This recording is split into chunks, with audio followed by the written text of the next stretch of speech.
Yang perlu kita pastikan adalah mereka itu puas dan kembali lagi untuk membeli produknya kita gitu. Jadi kalau misalnya teman-teman ada pemikiran kalau ya udah kita jualan produk-produk aja yang banyak ke banyak orang kayak gitu.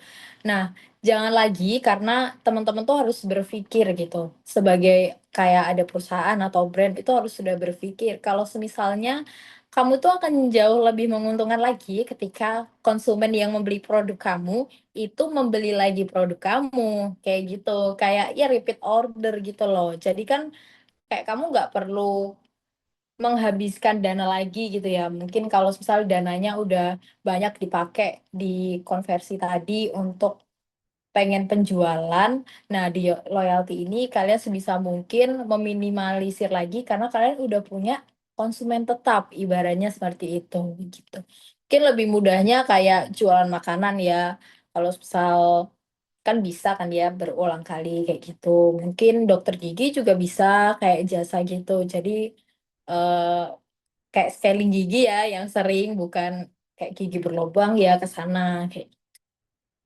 Oke untuk eh oh ya tambahan lagi kalau yang di loyalty itu lebih kepada kayak servisnya gitu. Kan apalagi sekarang tuh kan banyak ya anak-anak muda juga yang melakukan pembelian gitu. Pasti mereka itu mengharapkan servis yang satset gitu, kayak yang ramah gitu. Kalau misal lama dikit gitu kayak ya udah aku beli di tempat lain gitu. Aku tanya admin di tempat lain aja kayak gitu karena customer di sini tuh kurang responsif seperti itu juga bisa. Terus ada program reward atau membership gitu. Kalau yang sekarang umumnya yang udah ya Indomaret, Alfamart kayak gitu banyak ya yang sudah menggunakan itu. Atau untuk yang ketiga itu bisa kayak voucher. Voucher pembelian kedua, ketiga, keempat, itu mereka kasih voucher. Oke, untuk yang terakhir di marketing funnel itu ada tahap 6 advokasi gitu. Nah, kalau misalnya nih, teman-teman udah pada tahap ini atau sebuah brand atau perusahaan gitu udah di tahap ini teman-teman bener-bener kayak udah wah banget gitu. Maksudnya kayak customer, teman-teman udah punya customer yang dia yang melakukan marketing ke orang lain gitu. Kayak misalnya aku beli keyboard gitu. Aku kayak merekomendasikan beli keyboard ini ke teman-temanku, ke keluargaku, ke rekan kerjaku kayak gitu. Jadi ngajak mereka untuk membeli produk di brand ini, di perusahaan ini kayak gitu. Dan ini bener-bener kalau teman-teman menekuni advokasi ini, teman-teman bisa memangkas juga terkait dengan budget teman-teman untuk beriklan kayak gitu. Karena kan dimana kayak mengubah pelanggan setia gitu, pelanggan yang tadi udah repeat order menjadi pendukung merek gitu. Jadi merekomendasikan brandnya ke orang lain. Nah, untuk fokusnya ini lebih kepada kampanye UGC, jadi kayak konten pengguna gitu. Mungkin ini agak ya bukan lucu lah ya. Kalau semisalnya teman-teman tahu kayak produk kopi di Family Mart, habis itu Point Coffee. Nah, mereka tuh banyak ya yang melakukan kolaborasi gitu sama anime atau sama yang artis Korea kayak gitu. Time juga pernah kan sama Blackpink kayak gitu. Nah, ini bisa menarik di mana konten pengguna. Maksudnya adalah kayak mereka beli produk, terus kan mereka juga kayak membuat story gitu di Instagramnya kayak aku habis beli ini. Nah, itu salah satu yang namanya advokasi atau dukungan kayak gitu. Jadi mereka kayak ya Chatime, Family Mart itu nggak cuma untung karena dibeli produknya, tapi juga dapat pemasaran gratis kayak gitu. Oke, lalu yang selanjutnya, nah ini untuk program referral ini lebih kepada diskon gitu. Kalau misalnya aku berhasil, yang tadi contohnya keyboard, berhasil ngajak temanku nih buat beli juga keyboard, jadi aku dapat 20%-nya perawatan untuk ke sana, diskon kayak gitu. Terus jangan lupa juga kita harus mengumpulkan rating atau review itu tadi, karena kalau misal selain itu juga bisa testimoni gitu. Kalau dari pengalaman itu lebih ke misal ada jasa gitu, kita buat jasa yang dokter gigi itu tadi, kayak dia udah berhasil behel gigi terus udah rapi. Nah, kita kayak ajakin nih buat Kak, ayo dong Kak, kayak kasih testimoni buat kita gitu. Jadi yang awalnya giginya berantakan, terus setelah ke klinik giginya kita itu jadi rapi kayak gitu. Nah, itu kan bisa dilihat banyak orang audiens, oh ternyata tuh oh, klinik giginya tuh lebih terbukti ya, atau bener nih di sini ternyata enak gitu dan hasilnya juga nyata gitu. Oke, next.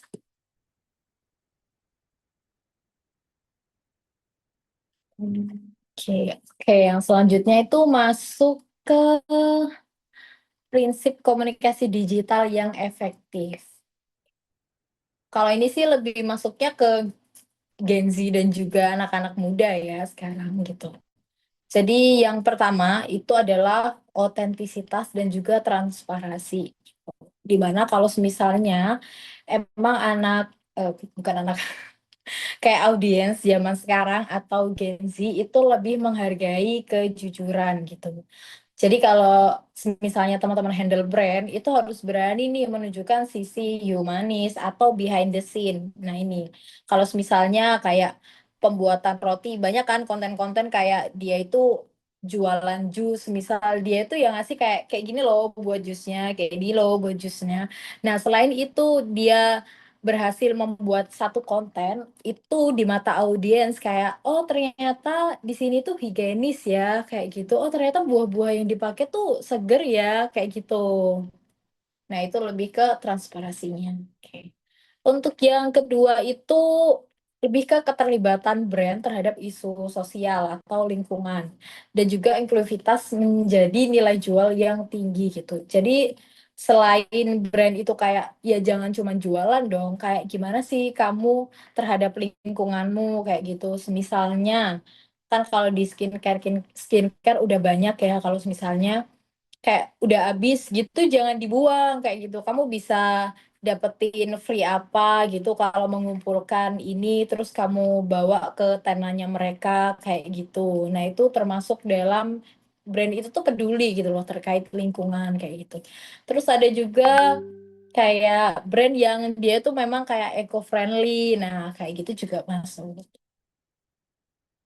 Nah, terus yang ketiga itu lebih ke interaksi, bukan sekedar informasi. Nah, ini yang tadi udah aku sampaikan di mana user generate content atau USG itu kayak kita itu mendorong untuk partisipasi aktif audiensnya kita gitu. Selain dari itu juga bisa menggunakan polling, quiz atau challenge gitu.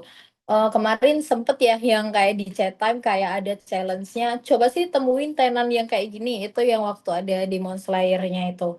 Jadi kan banyak audiens yang kayak datang ke sana cuman buat ngefoto doang. Abis itu mereka share di story-nya mereka. Tuh. Jadi kayak interaksinya tuh banyak dan pasti kayak menarik audiens yang lain gitu. Dari yang mungkin mereka kayak nggak tahu gitu, ini Demon Slayer apa sih? Jadi kayak tertarik juga untuk datang ke sana. Kayak gitu. Oke, di next. Oh, ini udah masuk strategi konten marketing yang efektif. Oke, mungkin itu terkait materi pertama dari saya. Untuk yang selanjutnya akan dijelaskan dengan rekan saya, itu Mas Prova. Untuk teman-teman, karena nanti ada sesi tanya jawab, jadi untuk pertanyaannya bisa disimpan dulu ya, nanti bisa ditanyain gitu. Oke, mungkin saya persilahkan langsung kepada Mas Prova. Terima kasih. Baik, Ibu, terima kasih. Selanjutnya kami persilakan untuk Bapak Profa Imam Mustafa untuk memberikan materi pada pagi hari ini. Ya, terima kasih kepada Kak Fadilah ya. Benar. Ya, Ini saya halo bisa semuanya. panggil siapa Iya, nih? Bapak, panggil Kak Bapak aja. Profa. Ini Oh, masa Kak saya aja. udah terlihat Oh, tua kayak gini. oke, baik.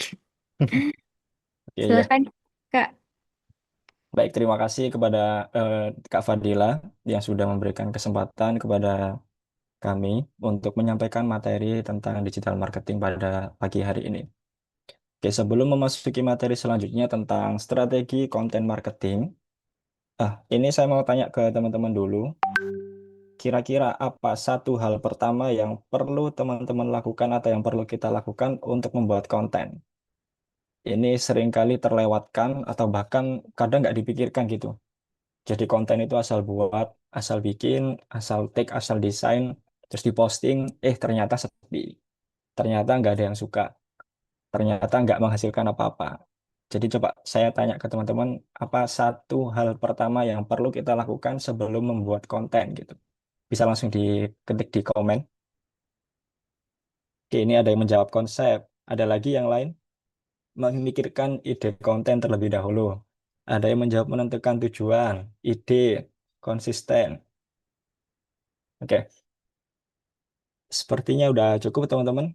Ya, jadi semua jawaban-jawaban ini tidak salah karena itu juga akan ada di tahapan-tahapan dalam membuat konten yang efektif, terutama untuk marketing atau untuk penjualan. Tapi yang perlu kita perhatikan pertama kali dalam membuat konten, yaitu di slide selanjutnya boleh.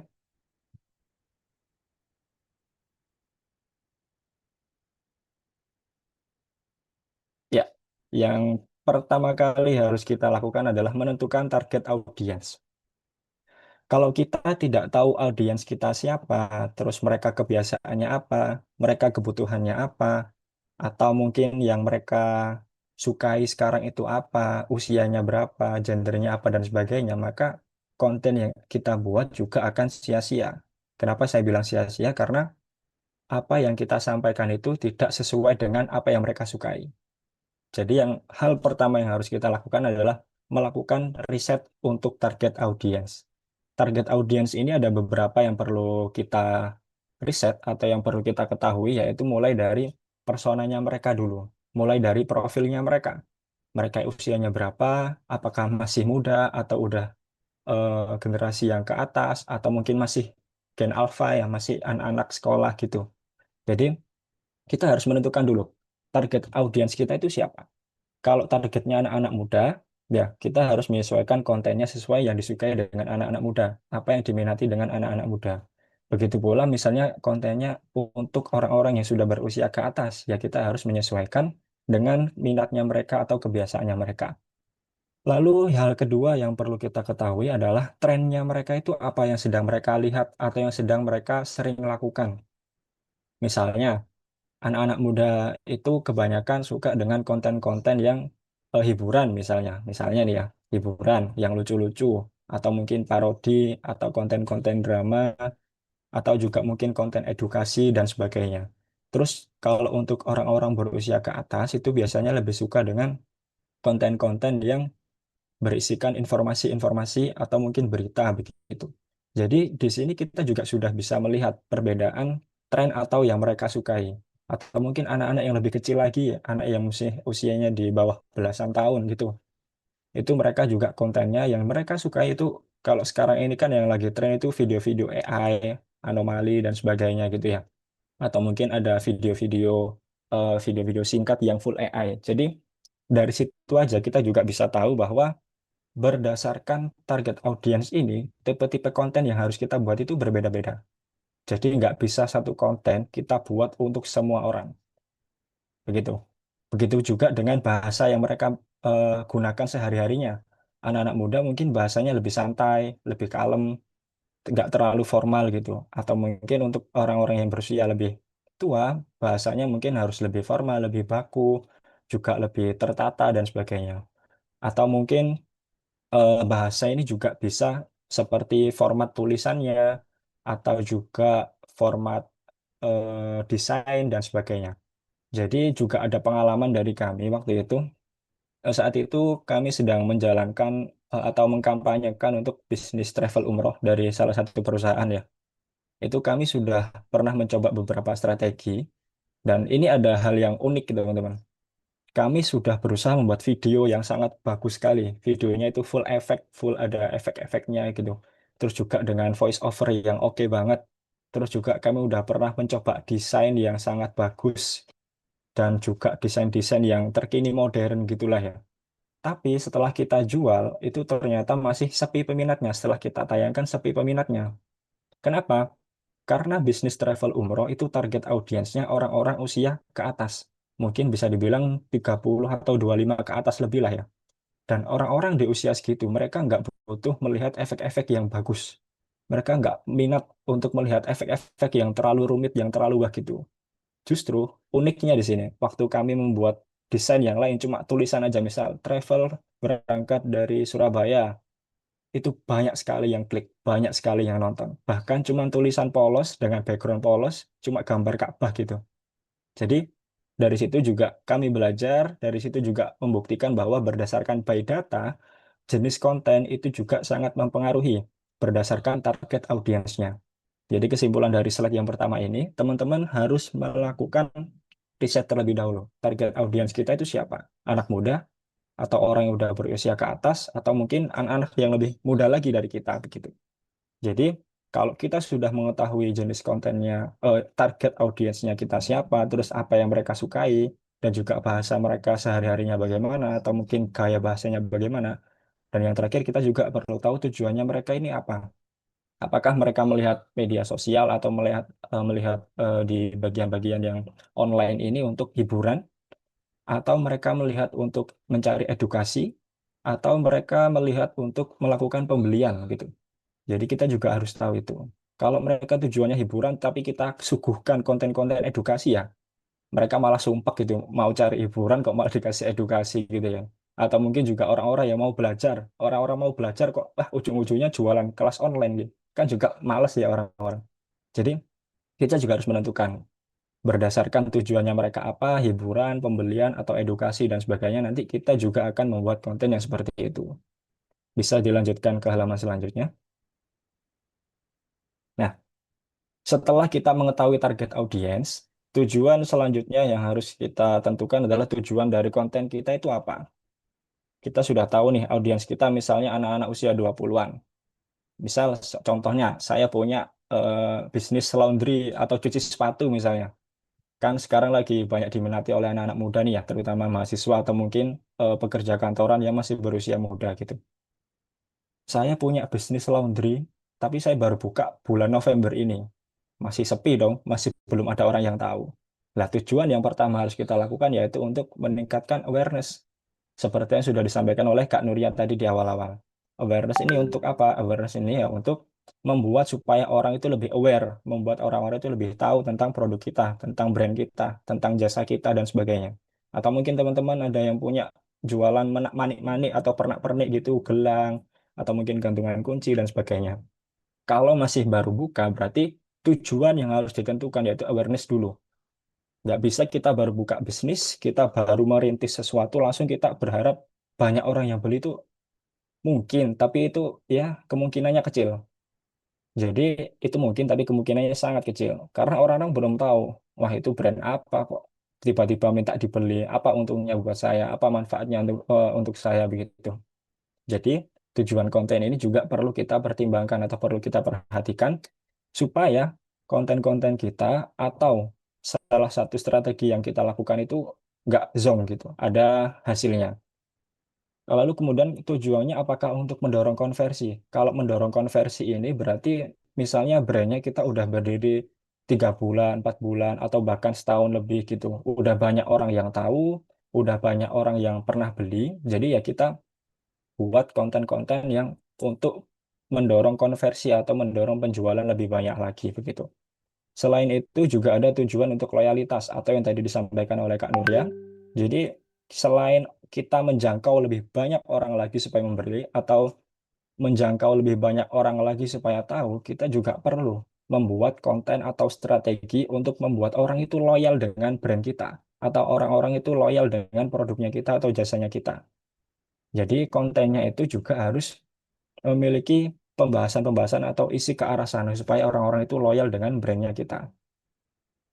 Jadi setelah kita menentukan tujuan konten, itu akan menentukan gaya kontennya bagaimana, kemudian formatnya nanti akan apa, entah itu video, desain, atau mungkin di blog, atau podcast, dan sebagainya. Dan juga platformnya ini juga nanti akan menentukan setelah kita bikin tujuan kontennya itu tadi, entah itu platformnya menggunakan WhatsApp di story, atau mungkin pakai email marketing, atau mungkin pakai Instagram, TikTok, Facebook, YouTube, dan sebagainya. Jadi tujuan konten ini juga akan berpengaruh ke gaya, format, dan platform konten yang akan kita gunakan. Di halaman selanjutnya, boleh? Ya, oke. Ini kita mulai masuk ke dalam jenis-jenis konten yang bisa kita gunakan untuk mendorong strategi marketing yang lebih efektif lagi begitu. Yang pertama itu ada jenis konten video pendek atau desain yang simpel-simpel gitu. Biasanya pada umumnya konten-konten dengan tipe seperti ini, video pendek atau desain-desain yang simpel itu kebanyakan digunakan untuk tujuan awareness. Tapi perlu saya disclaimer dulu bahwa konten video pendek atau desain ini juga bisa digunakan untuk konversi dan sebagainya. Tapi pada umumnya bisa digunakan untuk awareness dulu. Jadi konten-konten video pendek atau desain yang simple ini mungkin contohnya kayak teman-teman pernah lihat kayak misal POV seorang penjual itu yang lagi tren saat ini kan itu yang akhir-akhir ini tuh ini yang orang baru ngobrol berapa detik terus udah ditransfer gitu. Nah, itu kan konten-konten singkat, tapi itu bisa meningkatkan awareness karena orang-orang tertarik dengan konten tersebut. Jadi konten yang digunakan untuk tujuan awareness itu bisa digunakan dengan model-model yang fun, yang seru, yang menghibur, atau bahkan edukasi-edukasi yang singkat-singkat gitulah ya. Jadi bisa digunakan untuk meningkatkan awareness atau membuat orang-orang lebih banyak tahu.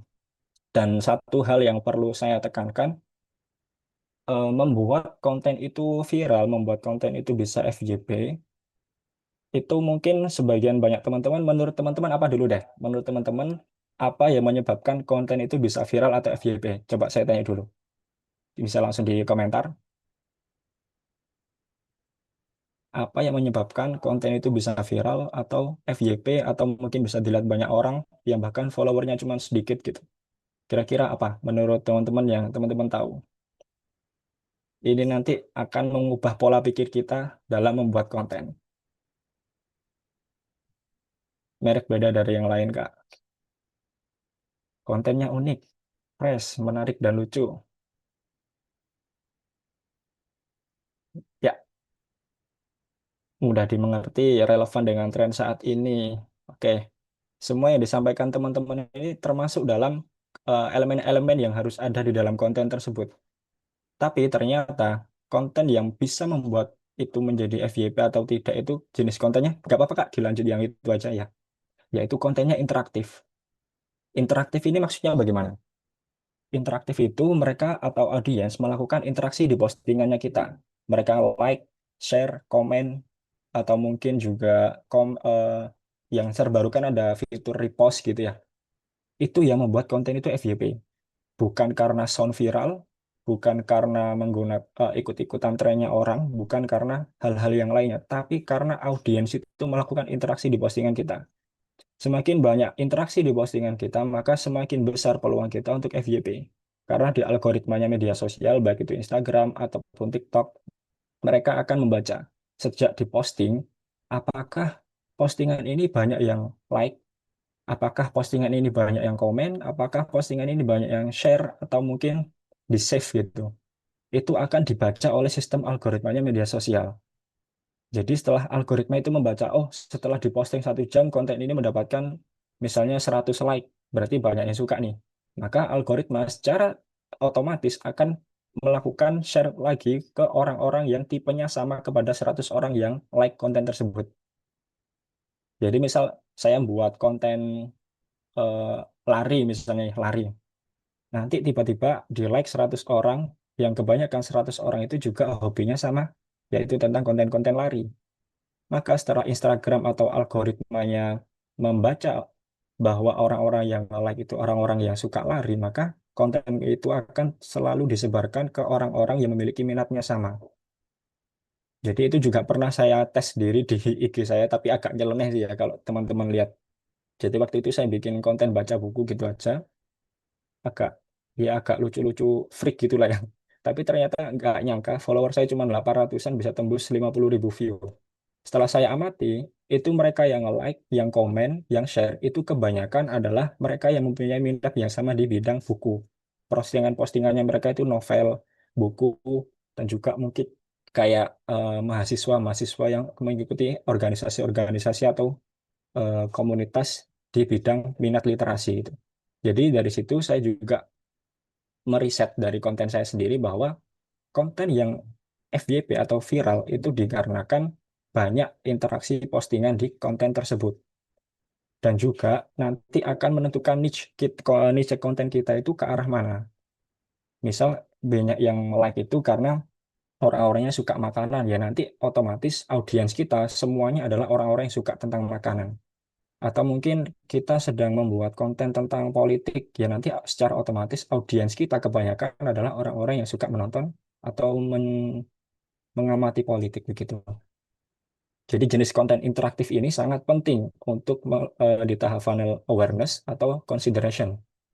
Jadi orang-orang tahu, terus orang-orang lanjut lebih kepo lagi dengan kontennya kita atau mungkin ke profil Instagram ataupun TikToknya kita. Ini juga bisa digunakan untuk meningkatkan engagement begitu. Di jenis konten yang selanjutnya, Kak. Ya, konten selanjutnya adalah konten edukasi.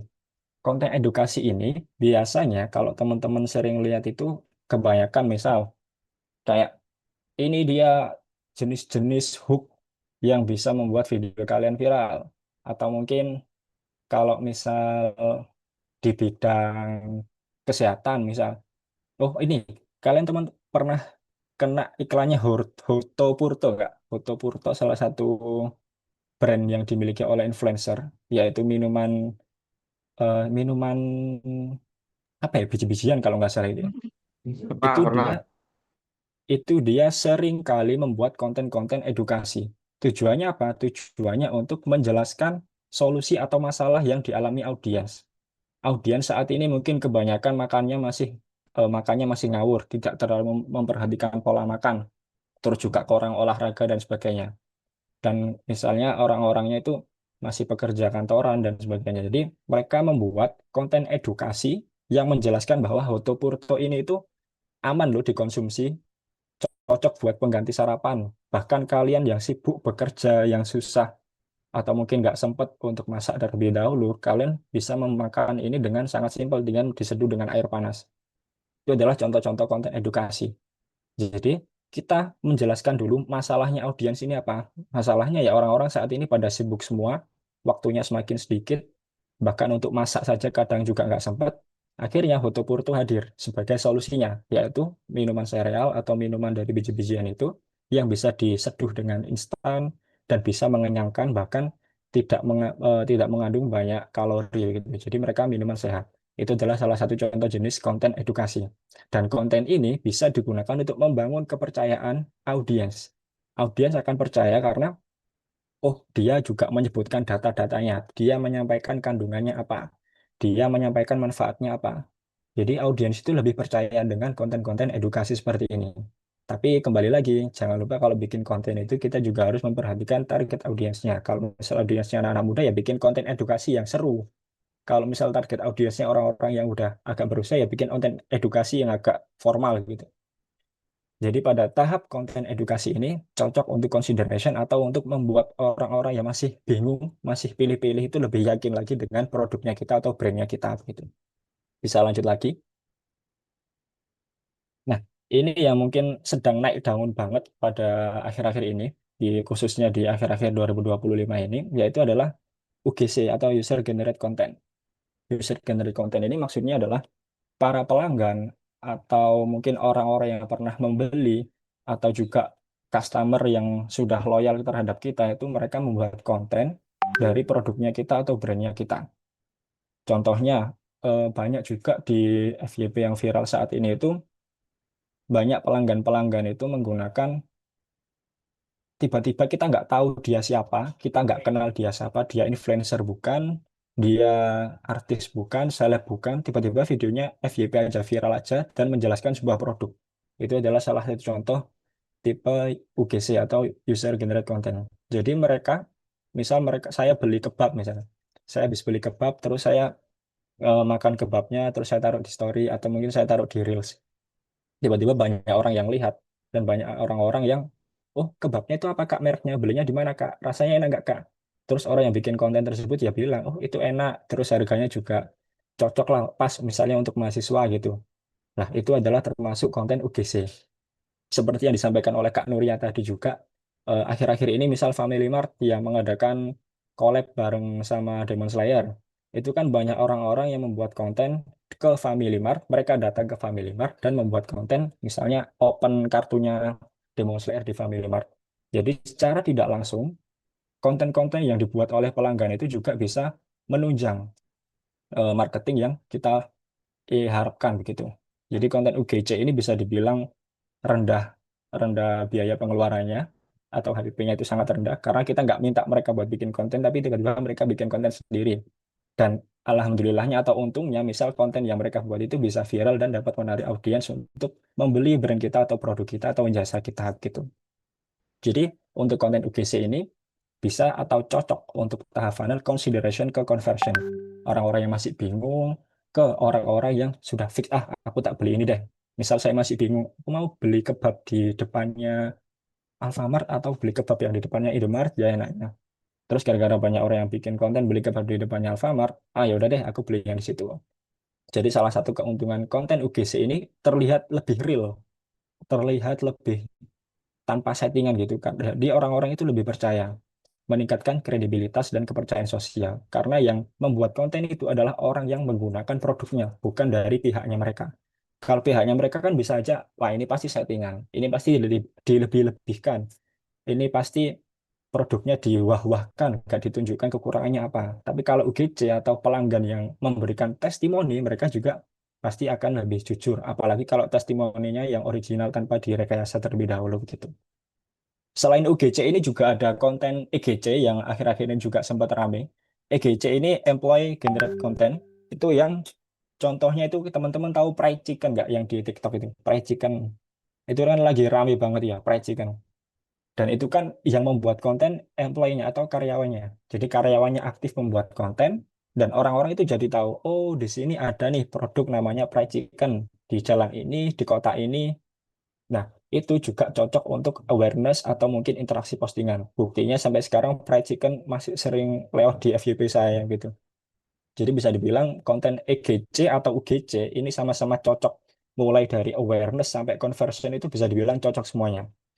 Apalagi kalau yang original atau yang lebih bisa dipercaya oleh masyarakat lah tanpa ada settingan-settingan begitu. Selanjutnya jenis konten yang berikutnya yaitu adalah kolaborasi dengan kreator niche. Jadi kolaborasi ini maksudnya misal saya punya brand apa ya misalnya punya brand kesehatan misal, brand kesehatan. Saya bingung nih, wah undang siapa ya? Kreator yang benar-benar fokus di kesehatan. Dokter Tirta. Teman-teman pasti percaya kalau Dokter Tirta ngomong soal kesehatan. Jadi itulah pentingnya kita berkolaborasi dengan kreator yang memang fokusnya di satu hal yang sangat ahli bagi mereka. Atau mungkin kita punya brand apa misal contoh lainnya itu kayak apa ya? Brand makanan. Saya ngundang siapa misalnya? Wah, siapa ya influencer yang fokusnya di makanan. Saya kurang tahu kalau di makanan. Atau mungkin kita punya brand tentang pendidikan, kita bisa ngundang Jerome Pauline. Jadi itu adalah salah satu contoh kolaborasi dengan kreator yang fokusnya itu di bidang yang sama. Jangan serta-merta kita menjual, misal kita jualan produk properti, tapi kita promosinya ke misalnya ke siapa yang terkenal tapi nggak cocok itu kita jualan properti, tapi kita kolaborasinya dengan misal dengan Yono Bakri. Tahu teman-teman Yono Bakri yang sering dibilang capung gitu ya. Kita jualan properti tapi ke orang yang bahkan mungkin dia kurang paham betul apa itu properti, misalnya detailnya gimana, apa yang harus diunggulkan dan sebagainya. Jadi kolaborasi ini tidak serta-merta kita harus mencari orang yang followernya banyak, view-nya tinggi, atau mungkin engagement-nya tinggi dan sebagainya. Tidak serta-merta melihat itunya, tapi kita harus melihat apakah dia benar-benar fokus di satu bidang yang sama dengan brand kita atau tidak. Kalau tidak, udah skip aja. Kita langsung cari opsi-opsi lain yang benar-benar fokus ke yang sama tujuannya dengan brand kita. Karena kalau orangnya itu terlalu banyak jangkauannya, misal orang-orang yang jangkauannya banyak kan pasti akan mereka memasang rate yang lebih tinggi juga. Viewer ke lo 1 juta per video. Jadi hargaku sekian dibandingkan dengan orang yang tapi tadi orang yang view-nya tinggi itu secara umum. Dia followernya banyak tapi dia pembahasannya itu umum. Jadi misal saya ngepromosiin tentang saya jualan kaos misal. Saya jualan kaos tak promosiin ke influencer A, dia followernya banyak, beberapa kota itu ngikutin dia. Tapi waktu saya promosikan ke dia, view-nya memang tinggi, bisa sampai jutaan, tapi kok nggak ada penjualan ya? Karena audiensnya mereka itu tidak orang-orang yang tertarik di bidang kaos. Jadi apa yang kita lakukan itu sia-sia. Lagi-lagi kita tidak memperhatikan target audiensnya kita. Begitu juga contoh lain yang mungkin bisa efektif. Kita memasarkan produk kelas online, misal kelas online. Kita promosikannya ke si orang-orang yang fokusnya di bidang edukasi. Maka itu akan lebih efektif meskipun fee-nya sedikit, tapi mereka memiliki audiens yang loyal begitu. Jadi untuk memilih kolaborasi ini juga bisa jadi salah satu strategi konten marketing yang efektif, tapi dengan catatan sorry, bahwa influencernya atau orang yang akan kita ajak kolaborasi itu memiliki satu bidang yang sama dengan brandnya kita atau produknya kita. Bisa selanjutnya. Nah, ini email marketing ini bisa dilakukan di akhir-akhir setelah misalnya orang-orang membeli, kita bisa tahu database-nya mereka, kita tahu profilnya mereka, kita bisa kirimkan itu ke mereka gitu. Jadi ini hal yang paling sederhana, tapi ini juga penting seperti yang disampaikan Kak Nuria tadi. Bisa lanjut aja. Oh, ini kayaknya kedouble ini. Nah, ini yang tidak kalah penting dari konten-konten tadi. Jadi setelah kita menentukan target audience, kita menentukan format kontennya, jenis kontennya apa, yang tidak kalah penting adalah call to action atau ajakan untuk melakukan tindakan. Jadi call to action ini gunakan kata kerja yang kuat. Jadi jangan cuma follow atau mungkin klik gitu, tapi kasih tahu urgensinya apa. Klik untuk mendapatkan promo terbatas sampai minggu ini misal. Atau misalnya daftarkan diri Anda karena kuotanya terbatas 10 orang aja. Atau juga bisa diberikan contoh tawaran manfaat langsung. Misalnya, klik saat ini akan mendapatkan diskon 50.000. Itu yang sering digunakan oleh e-commerce atau di promosi-promosi TikTok itu akhir-akhir ini. Jadi misalnya klik saat ini atau mungkin beli sekarang dapatkan potongan 100.000. Jadi berikan call to action itu yang membuat orang-orang itu, wah kalau aku nggak ngeklik sekarang itu eman-eman. Jadi call to action itu nggak asal klik deskripsi atau mungkin cek link di bio. Orang nggak peduli. Orang nggak mau tahu biomu apa, orang-orang nggak mau tahu deskripsinya itu apa gitu. Tapi lebih baik langsung kasih tahu urgensinya apa atau apa yang manfaatnya untuk mereka. Dan yang terakhir yaitu letakkan di tempat yang strategi. Entah itu di konten kalian ada tulisannya, misalkan daftar sekarang sebelum penuh kelasnya, atau mungkin pesan sekarang untuk mendapatkan diskon sekian. Jadi langsung dikasih di videonya boleh, atau mungkin di akhir-akhir video juga boleh. Yang selanjutnya setelah CTA. Nah, ini adalah evaluasi. Jadi setelah kita membuat konten dan kita publish atau kita tayangkan, kita juga perlu melakukan evaluasi. Kita nggak salah-salah setelah tayang terus ya udah dibiarin aja. Itu malah eman-eman juga gitu. Kita perlu evaluasi. Ini juga ada beberapa faktor yang perlu kita ukur KPI-nya.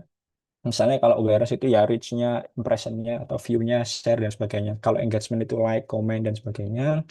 Kalau conversion ini yang perlu kita pertimbangkan atau perlu kita ukur ya lead, pembelian, atau klik ke landing page. Kalau retention ini yang perlu kita ukur yaitu repeat visit atau loyalty-nya. Orang-orang itu beli lagi apa enggak gitu. Ini sangat sederhana, bisa teman-teman baca sendiri di halaman selanjutnya. Ini yang penting ya. Jadi konten mana yang paling banyak disimpan, dibagikan, atau dikomentari? Konten mana yang paling viral? Konten mana yang paling banyak audiens yang nonton? Itu yang perlu kita lihat. Dan kita bisa tiru itu nggak apa-apa. Nggak masalah. Kita bisa tiru ulang formatnya yang sama, tapi isinya yang dibuat berbeda begitu. Entah itu dibuat model video singkat, ternyata viral, ya udah bikin lagi video singkat. Atau mungkin cuma desain aja singkat, ya udah bikin lagi desain singkat, tapi isinya yang dibedakan. Jadi nggak serta-merta kita harus harus gini, harus gini, harus gini, harus gini. Enggak, tapi kita lihat evaluasi kontennya kita itu gimana. Mungkin menurut kita itu bagus, tapi menurut audiens tidak bagus. Mungkin menurut kita udah wah banget, tapi menurut audiens tidak. Jadi evaluasi ini sangat penting untuk melihat audiens kita itu apa, audiens kita itu siapa, dan kesukaan mereka itu gimana. Kalau mereka sukanya gini, ya udah kita bikin gini lagi supaya bisa meningkatkan jangkauannya lebih banyak lagi. Itu sih yang terpenting. Bisa selanjutnya.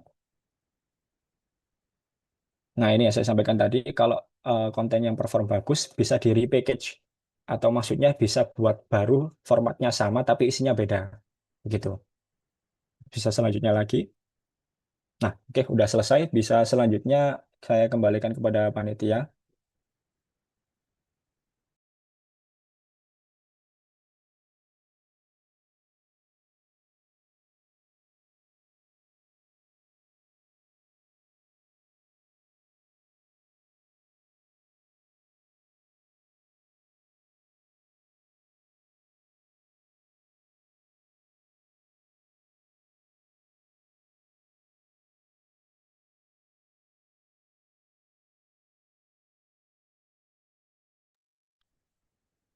Terima kasih banyak Bapak Profa Imam Mustafa dan Ibu Nuria Rizkyani atas pemaparan ilmu-ilmu yang sangat luar biasa pada hari ini.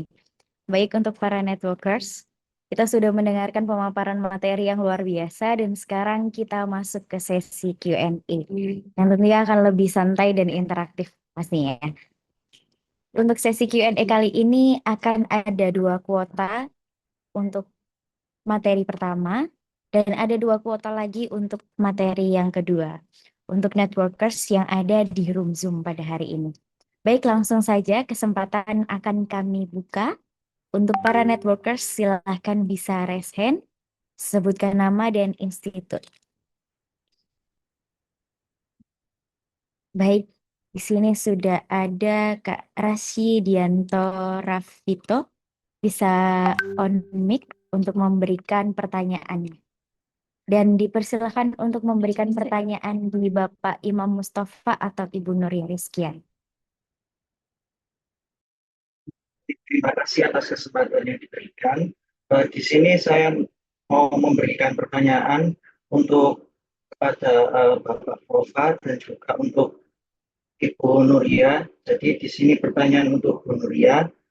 Nah, kan tadi sudah dijelaskan ada beberapa tahapan dalam apa ya? Oh ya, itu ada tahap consideration. Nah, itu bagaimana strategi untuk meyakinkan calon pelanggan bahwa brand kita itu lebih unggul tanpa terlihat menyerang kompetitor dan tetap menjaga citra profesional. Dan untuk pertanyaan yang kedua, yaitu untuk Pak Prova, apakah eh, posting pada jam tertentu itu apakah berpengaruh pada algoritma media sosial sehingga konten kita itu bisa FYP. Nah, itu untuk Bapak dan Ibu. Sekian, terima kasih. Baik, terima kasih untuk networkers yang sudah bertanya. Mungkin saya ingin memastikan kembali untuk Bapak dan Ibu, apakah pertanyaannya akan ditampung terlebih dahulu atau langsung dijawab?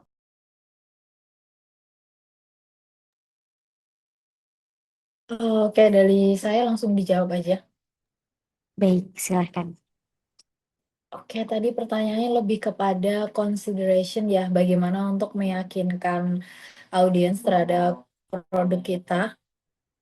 Memang ada suara azan, nggak apa-apa ya. Oke, tanpa menyinggung brand lain gitu. Nah, di sini sebenarnya udah saya kasih contoh ya, yang tadi itu bisa free trial atau demo kayak gitu. Nah, contohnya kalau misalnya kita itu klinik kecantikan, kita itu bisa menggunakan kayak free skin check atau skin analisa gitu. Nah, berarti kan banyak tuh audiens yang pastinya tertarik, apalagi itu tuh free gitu dari kita gitu. Nah, dari situ audiens itu bisa langsung mengetahui gitu. Oh, ternyata skin check dan skin analisis yang dilakuin itu bagus ya di klinik ini. Jadi kayak dia sendiri yang akan membandingkan, oh ternyata di sini bagus dan berkualitas kayak gitu. Dan kita kan nggak menyinggung brand lain ya. Nah, kayak gitu. Atau bisa juga dengan yang kalau misalnya skincare itu tadi saya kasih contohnya itu ada beberapa skincare juga yang dia itu udah punya ini kayak sheet untuk milih sheet itu lewat HP gitu. Jadi mereka kalau misalnya mau beli itu ya tinggal menggunakan itu aja gitu. Jadi nggak perlu datang langsung ke toko untuk memastikan apakah sheet ini cocok di aku atau enggak. Itu juga masuk ke pertimbangan. Gitu. Mungkin apakah sudah menjawab ya? Sudah menjawab, Bu Nuria, terima kasih. Baik, terima kasih untuk Ibu Nuria Rizkiani. Mungkin saya tanyakan kembali untuk Bapak Prof. Imam Mustafa, apakah ingin langsung dijawab atau ditampung terlebih dahulu? Ya, boleh langsung saja, nggak apa-apa. Silahkan. Ya, seperti yang saya sampaikan di awal-awal tadi, bahwa kita perlu mengetahui target audiens kita. Itu juga akan mempengaruhi ke jam tayang yang akan kita lakukan. Target audiens kita itu siapa? Apakah anak-anak pelajar, atau mahasiswa, atau ibu-ibu rumah tangga, atau bapak-bapak pekerja? Kita juga harus tahu. Kalau misal mahasiswa, atau mungkin anak-anak kecil dulu ya, anak-anak kecil, mereka biasanya suka ramenya itu atau screen time-nya itu mungkin malam saat ada orang tuanya. Atau mungkin kalau target kita pekerja, mereka screen time-nya ya saat makan siang, atau mungkin saat pulang kerja malam-malam gitu. Atau mungkin kalau ibu rumah tangga itu nanti screen time-nya ya biasanya pagi sama siang. Kalau malam kan udah capek gitu ya. Jadi kita juga harus tahu target audiens kita siapa. Kalau target audiens kita orang-orang muda ya kita cari tahu kebiasaan orang-orang muda itu lihat layarnya jam berapa. Atau targetnya ibu-ibu yang repot ya kita harus tahu target mereka biasanya lihat layarnya jam berapa. Lalu sekali lagi yang perlu saya sampaikan bahwa kalau FYP itu memang benar dipengaruhi oleh salah satu jam konten.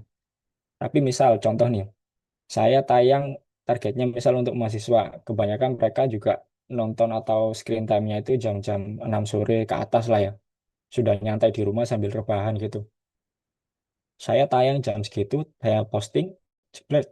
Terus banyak orang-orang yang ngelihat, misal 100 dulu deh, 100 view. Dan 100 view itu misalnya anggaplah 50 orang yang like. Itu kan sudah termasuk banyak di 50%-nya. Nah, secara algoritma, itu akan membaca, oh konten ini banyak yang suka. Maka itu akan ada efek snowball nanti. Jadi setelah baru tayang 1 menit aja udah 100 view, yang like udah 50 orang. Maka nanti dalam waktu berikutnya akan langsung di-share ke lebih banyak orang lagi meskipun itu bukan follower.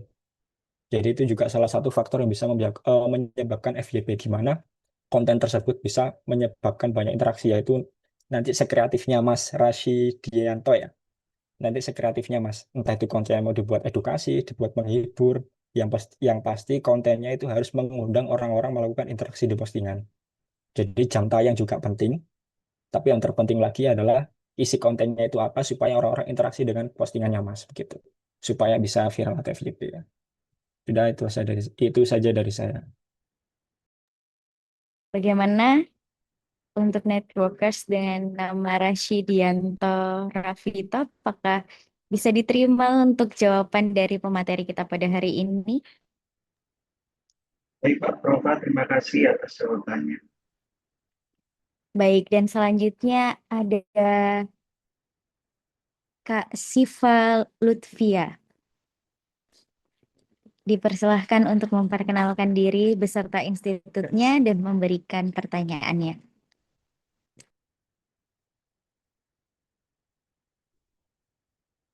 Perkenalkan, nama aku Syifa Lutfia Kautsar dari Yasama Bisdik.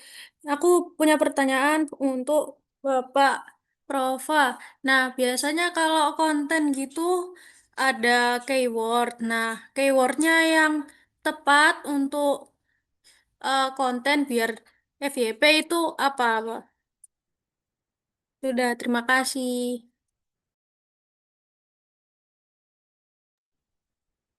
Baik, Bapak, apakah ingin langsung dijawab? Ya, bisa langsung saja. Kak Shiva ya. Oke, ini pertanyaan yang menarik. Jadi keyword itu seringkali juga kita lupakan. Keyword ini maksudnya kata kunci dari konten tersebut. Misal saya mau bikin, misal kakaknya deh, Kak Shiva mau bikin konten tentang apa, Kak? Kita langsung kasih contohnya nih. Tentang makanan mungkin, Pak. Oke, makanan. Jadi secara sistem ya, sekarang ini AI-nya media sosial itu udah canggih, teman-teman. Jadi ada yang namanya Search Engine Optimization atau SEO. Itu AI-nya itu bisa membaca desain yang ada di postingan kita. Jadi desain kita itu bisa dibaca oleh AI. Ada tulisan apa aja, ada kata-kata apa aja gitu. Itu bisa dibaca oleh AI. Selain itu juga video kita itu juga bisa dibaca oleh AI. Kita menyampaikan apa aja di video itu mereka bisa menerjemahkan. Bahkan mereka bisa membuatkan subtitle, auto subtitle misalnya. Itu juga bisa diterapkan itu juga bekerja di AI-nya media sosial. Jadi, untuk soal keyword ini, selain di caption, yang terpenting juga adalah di postingannya kita. Entah di desainnya kita ataupun di videonya kita. Kalau Kak Shiva inginnya ramai di bidang makanan, ya jangan lupa sering-sering menyebut kata-kata makanan atau mungkin makanan Surabaya, kuliner, dan sebagainya. Nggak cuman di captionnya, tapi juga di desainnya mungkin, atau juga di videonya. Entah itu diucapkan secara langsung atau mungkin cuma editan tulisan gitu aja juga pengaruh. Jadi sekarang sistem AI-nya media sosial itu bisa membaca postingan konten kita, entah itu video ataupun desain. Jadi lebih sering-sering disebutkan aja kata-kata yang ingin kakak itu rame di bidang itu. Kalau makanan ya sering-sering disebutkan makanan. Mungkin kalau makanan manis ya es krim atau mungkin martabak dan sebagainya gitu. Jadi harus ada kata-kata itu. Di situ caranya supaya bisa lebih tinggi lagi engagementnya.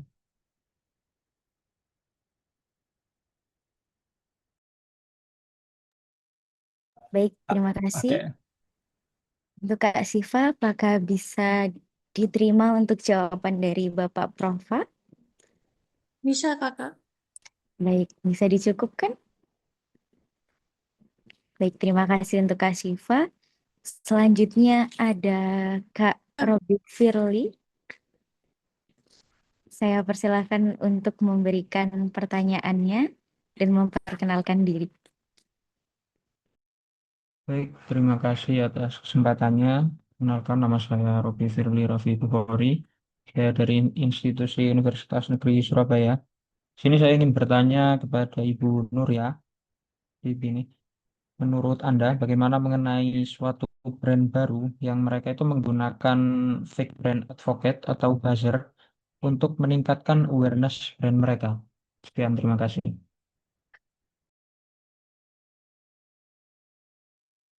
Baik, bagaimana untuk Ibu Nuria? Apakah bisa langsung dijawab? Oke, izin nanya lagi yang dimaksudkan fake buzzer itu dalam hal promosi kontennya atau komentar atau like gitu? Bagaimana jika semua Ibu? Oke, semuanya gitu. Oke, kalau dari pengalaman di PRS sendiri gitu ya. Kalau untuk menambah like itu biasa ataupun komen itu biasanya akan timbul di mana audiens itu merasa kecurigaan gitu. Apalagi brand baru, semisal promosinya itu lewat sosial media. Terus followersnya masih 100 atau 300 gitu. Terus mereka kayak beli followers, terus pasti ada audiens itu yang membandingkan gitu. Kok jumlahnya beda ya, ini sama ini, kok kayak gini-gini, seperti itu gitu. Jadi memang itulah fungsinya di mana kita itu sebagai brand baru itu membuat konten gitu. Taruhlah kita ini sebuah brand ini masih belum bisa untuk membayar mungkin kayak micro influencer kayak gitu. Kan bisa kan ya pakai micro influencer yang sebenarnya kalau kita cari mereka itu bisa kok kita kasih kayak tuker produk gitu. Itu bisa, itu malah lebih bagus daripada kita kayak beli followers, beli like, beli komen gitu. Habis itu, karena memang di audiens sendiri untuk saat ini pasti mereka lebih menyukai di mana kayak kejujuran dari brandnya kita gitu. Dan banyak pemasaran-pemasaran yang bisa dilakukan. Mungkin kalau Kak Robi juga tahu, itu ada juga kayak orang yang promosi-promosi itu kayak di jalan, kayak yang nanya, Kak kamu tahu nggak brand ini? Kak, coba dong kamu bisa jawab nggak pertanyaan ini, nanti aku kasih free ini dong secara gratis kayak gitu. Nah itu menarik gitu. Nah itu juga bisa sebenarnya jadi salah satunya mereka gitu ya. Nah mungkin brand tersebut pengen kayak cara yang instan gitu. Tapi kalau dari saran saya sendiri, sendiri itu lebih baik kayak jangan gitu. Karena memang lebih baik kita maksimalkan dengan organik, dengan memperbagus kontennya kita, dengan menjalin juga kita kan juga sebuah brand juga mungkin punya kenalan gitu, punya teman gitu. Tolong dong kamu bantu review. Nah, kayak gitu kan juga bisa gitu. Jadi memang ada pemasaran-pemasaran yang lebih bisa dibilang terpercaya gitu tanpa tanpa adanya fake buzzer itu gitu. Mungkin itu kalau dari saya. Apakah sudah menjawab ya? Baik, Ya. terima kasih Ibu. Bagaimana untuk Kak Robi Firly? Apakah jawaban dari Ibu Nuria bisa menjawab dari pertanyaan Kak Robi Firly? Baik, terima kasih. Baik, terima kasih. Untuk selanjutnya, saya persilakan untuk Kak Muhammad David untuk memberikan pertanyaannya. Baik, saya Muhammad David Safarudin. Mau bertanya pada Kak Nuria, dari tahap 6 tadi, advokasi. Kalau brand masih baru dan review belum banyak, bagaimana strategi awal buat bangun advokasi? Sudah, terima kasih. Saya persilahkan untuk pemateri menjawab pertanyaan dari Kak Muhammad David. Oke. Oke, pertanyaannya adalah bagaimana brand ini mau advokasi tapi brandnya itu juga masih baru dan belum punya testimoni gitu ya. Saya rasa itulah fungsinya dari marketing funnel ya. Jadi sebelum kita masuk di advokasi atau dukungan, ya kita harus bisa gitu. Maksudnya kita harus melalui step-step yang sebelumnya gitu. Dari awareness, habis itu dari interest, consideration, conversion, dan juga untuk menghasilkan penjualan gitu. Karena kalau misalnya yang advocacy itu kan lebih kepada orang itu tuh udah pernah nyoba produknya kita, lalu mereka itu memasarkannya itu secara kayak diri sendiri gitu. Nah, kalau misalnya Kak David kayak udah beli produk gitu, terus kayak ngasih tahu teman-temannya kayak produk ini tuh bagus gini gini gini. Berarti kan Kak David itu udah merasakan gitu loh kalau produk ini tuh bermanfaat kayak gitu. Kalau misalnya Kak David kayak masih belum tahu ini tuh produk apa, terus apakah berkualitas, otomatis Kak David kan juga nggak mungkin gitu merekomendasikan ini tuh kepada teman-temannya yang lain gitu. Jadi kalau misalnya mau advokasi ya tentu aja kita harus melalui beberapa tahap yang sebelumnya seperti itu. Oke, itu jawaban dari saya. Terima kasih. Baik, terima kasih untuk Ibu Nuria. Bagaimana Kak David? Apakah bisa diterima jawaban dari Ibu Nuria? Baik, sudah bisa diterima. Terima kasih. Baik, terima kasih Kak David. Mohon maaf untuk teman-teman networkers yang lainnya, karena tadi sudah membuka sesi pertanyaan hanya 4 kuota. Mungkin nanti teman-teman bisa lebih aktif lagi di saat FGD. Baik, terima kasih kepada para peserta yang telah mengajukan pertanyaan dan tentunya kepada Bapak Prof. Imam Mustafa dan Ibu Nuria Rizkyani yang sudah memberikan jawaban dan penjelasan yang sangat insightful. Dengan demikian sesi tanya jawab kita akhiri sampai di sini. Baik, terima kasih sudah bergabung pada sesi pemaparan materi sekaligus tanya jawab dan selanjutnya yakni focus group discussion. Dan saya kembalikan bahwa networkers dapat mengikuti seluruh rangkaian sesi FGD karena menjadi syarat utama untuk mendapatkan sertifikat. Jadi harap pastikan tetap hadir sampai sesi selesai. Sebelum sesi dimulai, untuk kakak panitia akan mengirimkan pengikatan di grup WhatsApp agar semua peserta dapat bergabung tepat waktu. Sebelumnya, mohon izin Bapak Prof. Imam Mustafa dan Ibu Nuria Rizkyani untuk menjelaskan secara singkat proses FGD hari ini. Yang pertama, pemateri akan menyampaikan 2 studi case secara umum di ruang utama atau main room selama kurang lebih 10 menit. Dan kedua, studi case ini akan menjadi bahan diskusi untuk semua kelompok nantinya.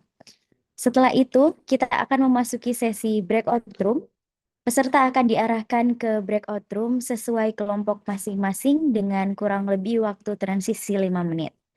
Setiap kelompok akan memiliki waktu 20 menit untuk berdiskusi terkait studi case tersebut, dan diskusi ini akan didampingi oleh pemateri dan panitia yang siap membantu untuk membuka pembahasan agar diskusi berjalan dengan baik. Dan kami ingatkan, setelah waktu diskusi selesai, kita semua akan kembali ke ruang utama. Baik, langsung saja.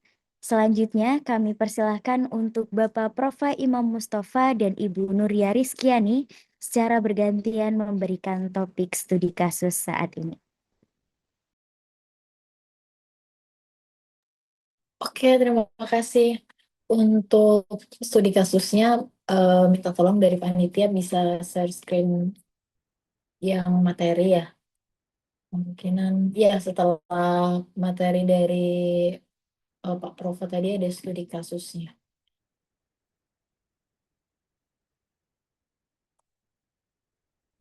Oke, studi kasus 1, atas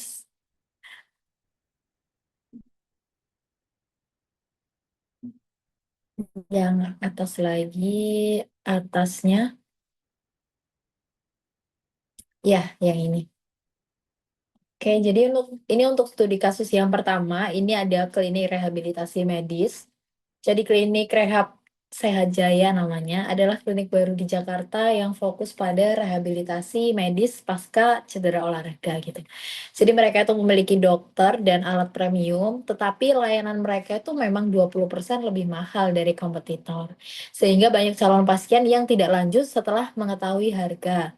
Nah, oleh karena itu strategi yang dilakukan Klinik Rehab Sehat Jaya ini adalah membuat sesi evaluasi fungsional 45 menit secara gratis. Nah, ini bukan treatment penuh dan mereka bertujuan untuk menilai kondisi pasien secara mendalam, mendapatkan database dari pasien yang melakukan sesi tersebut, lalu potongan harga layanan 10% jikalau pasien setelah mengikuti sesi ini itu melanjutkan rehabilitasinya di klinik Rehab Sehat Jaya. Nah, ini untuk pertanyaan diskusinya ada 2. Yang pertama, sesi evaluasi fungsional gratis ini tuh tepatnya berada di tahap apa ya? Ini maksudnya dalam marketing funnel, ini masuk di tahapan keberapa? Coba teman-teman juga jelaskan. Lalu yang kedua adalah apa yang dilakukan oleh klinik rehabilitasi medis ini untuk tahapan konversi? Seperti itu. Mungkin untuk yang studi kasus 2, silahkan dari Mas Profa yang menjelaskan. Ya, terima kasih Kak Nuria sudah disampaikan untuk studi kasus yang pertama. Minta tolong untuk tim panitia studi kasus yang kedua di slide selanjutnya. Ya, slide selanjutnya ini adalah studi kasus yang kedua. Ini kita akan membahas soal branding untuk sebuah produk dari brand yang bernama Nusantara Essence. Nusantara Essence ini adalah brand yang menjual paket teh herbal dan rempah-rempah premium lokal. Misalnya jahe, oh, kunyit, dan serai yang dikemas modern dan berkelanjutan. Posisi sekarang pasar penuh dengan brand sejenis. Kemudian, jika Anda adalah konsultan untuk Nusantara Essence, bagaimana Anda merumuskan tahapan branding, proses branding yang harus mereka lakukan dari nol hingga dikenal sebagai brand rempah yang premium dan sustainable. Jadi untuk studi kasus kedua ini, kita akan bersama-sama memecahkan kasusnya gimana cara melakukan branding Nusantara Essence ini sebagai brand premium lokal yang belum dikenal orang hingga sampai dikenal orang ya minimal satu negara lah ya. Nanti kita akan bahas di studi kasusnya. Gitu. Tahapan-tahapan brandingnya bagaimana. Udah itu aja nanti poin utamanya.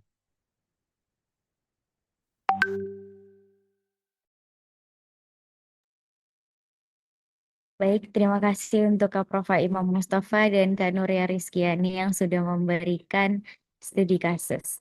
Teman-teman networkers bisa langsung beralih ke breakout room untuk sesi diskusi bersama teman-teman kelompok masing-masing. Baik, saya persilakan untuk teman-teman bisa langsung ke breakout room yang sudah disediakan panitia dengan sesuai dengan kelompoknya masing-masing.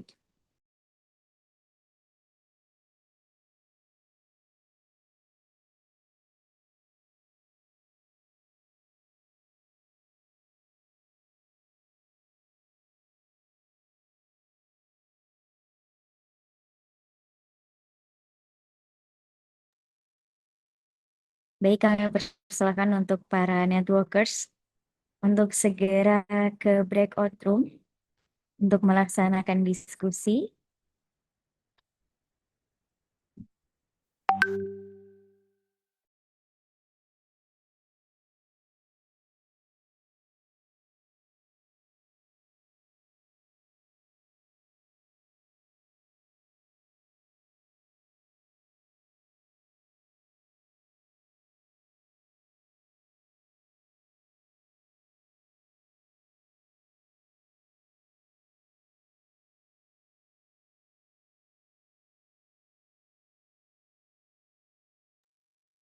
Baik, masih ada 52 networkers yang masih hadir di room utama.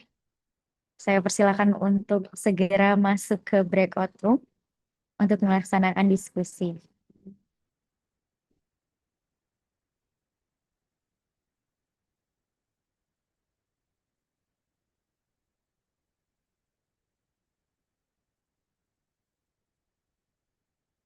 Daftar kelompok sudah dikirim oleh kakak panitia. Bisa dilihat terlebih dahulu dan bisa langsung ke breakout room.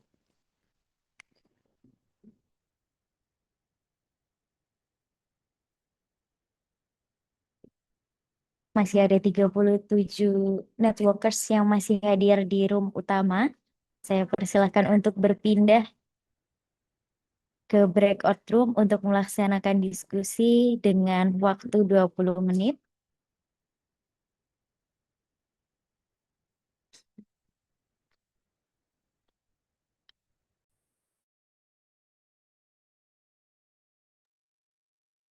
Di sini masih ada sekitar 30 para networkers yang hadir. Bisa langsung ke breakout room untuk langsung melaksanakan diskusi dengan teman-teman kelompoknya masing-masing untuk membuat studi kasus, menyelesaikan studi kasus pada hari ini.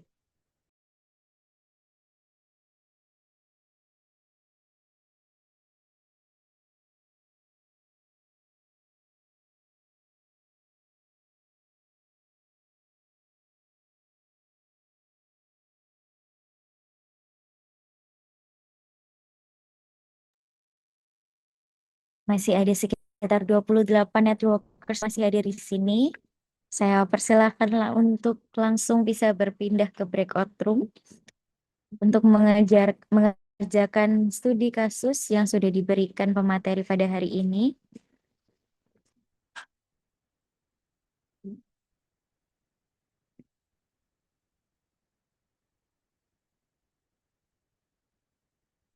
Untuk kelompok 8 Muhammad Ibnu Atollah bisa langsung pindah ke breakout room.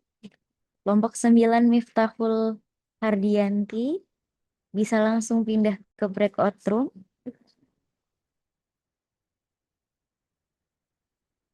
Muhammad Rizky Maulana bisa langsung pindah ke breakout room.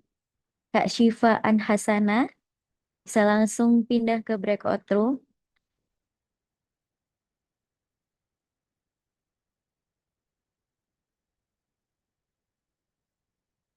Kak Zahrotul Amalia bisa juga langsung pindah ke breakout room.